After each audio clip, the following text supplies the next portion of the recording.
Hi, thank you. Is it on? Yeah, it's working. I'm going to start this off with a question for you guys. How to keep up being an optimist? Because I don't know about you, but I feel like this all the time. The world is a messy place, and sometimes we are just too afraid to try anything at all.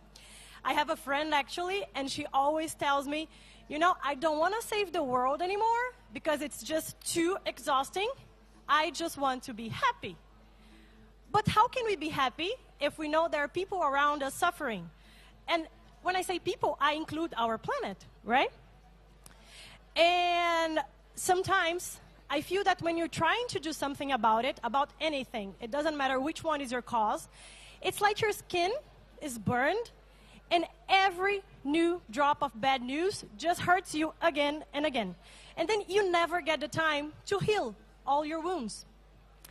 And then it was really funny because people were asking, you're from Brazil, and how come you're going to talk about optimism when things like this happens in your country? Because last week, we got not only a drop, but maybe a rain of horrible news when the city council for Rio de Janeiro, Mariela Franco, and her driver, Anderson Gomes, they were shot to death in circumstances that is still under investigation. But this is very iconic. It's the cover of the Washington Post, I think, of a couple of days ago. And they said that she went from real official to a global symbol. And she became a global symbol because she was a young woman, a black woman, a mother. She was from poor origins, and she was the 5th most voted city council in a city like Rio de Janeiro. And then someone tried to silence her, but this happened. You know, she was one seed, one little plant. And I'm not saying people should suffer for that, but someone tried to silence her, and this happened. She became this big tree. Big branches came out of her. Because I would say millions, but you know, hundreds of thousands of people in Brazil and worldwide started demonstrating against this kind of violence. Because we can't take this world anymore. We're not accepting. We're not accepting a world where this kind of violence is happening to Marielle or to any other person in any other country we have represented here. And then I'm going to talk a little bit about love after hard times. If we don't take this world anymore, which is the world we're going to take? What is the world we want to live in? I don't know about you, but usually we don't think a lot about this happening. Regeneration. We see this, but we don't imagine much how this is going to happen. What is the world we're going to live in when we get this? When we get a system that works, where we can live in community and we can live an actual better world. Because have you ever asked yourself, how is it going to be if we manage to achieve all the SDGs, everything we are fighting for? We have like 17 items to-do list. What is going to happen if we have this? What is this world going to be? When we manage to fight climate changing, the global crisis, human rights violation, wars and whatnot, how is it going to be? And that's why last year, in a festival in Brazil called Rock in Rio, we launched a movement called Believe.Earth. And this movement, we invited one of our ambassadors, Gisele Bundchen, because we didn't want this conversation to stay with the people who already know the SDGs or who already hugs any kind of causes. We wanted to be groundbreaking, to be more open, and to be more inviting, because we really believe that we have to invite the society to dream a common dream. Because we can't do anything unless we imagine it can happen first. The person who created this clicker at some point was like, you know, what if I have something that when I press, the slide changes? And then what is this future we want to create? We have to imagine this future.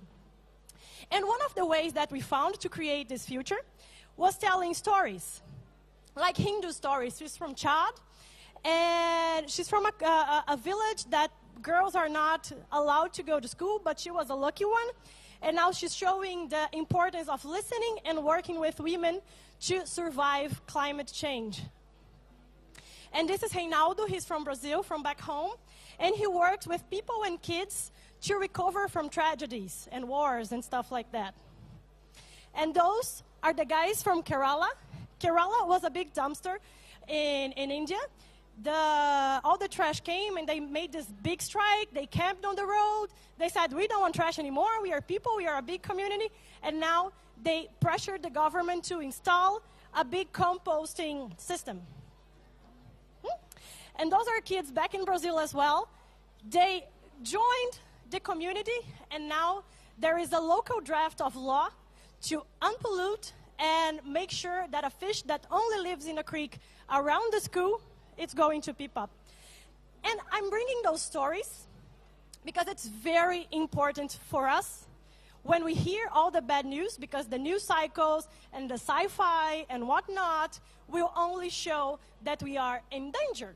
And then the future is going to be hard, and we have to do something about it, and we are doomed. But we are not doomed. We have these people. We have ourselves. We can do stuff, and we can do big stuff. Because if you believe the future, it can be so unbelievable. So unbelievable, and we have to start thinking and imagine, and most of all, creating this future. Because remember, we don't want the world as it is, as it was. There is much, much data that shows that now we are living the best of times. We are living longer, we are living healthier, we are with less war, but progress, and the SDGs specifically, are all about leaving no one behind. And we have to be restless until no one is left behind. But I invite everybody here to dream and act towards this future we want. There is a quote by this political activist in the United States called Noam Chomsky. He was in an interview, and then someone asked him, okay, with everything that's going on, how come you're still an optimist? And then he said, well, you have two choices. One is being a pessimistic, and then you don't do anything about it, and you just assure that nothing's changing. Things are going to go worse, and that's it. Or you can be an optimist. And if you're an optimist, you can do something about it. You can grab the opportunities that are around, and then you can help making the world a better place. So I have one invitation for you guys. Let's be optimistic together. Because as I said before, if we believe, the future can be so, so, so unbelievable. So let's act together. Thank you very much.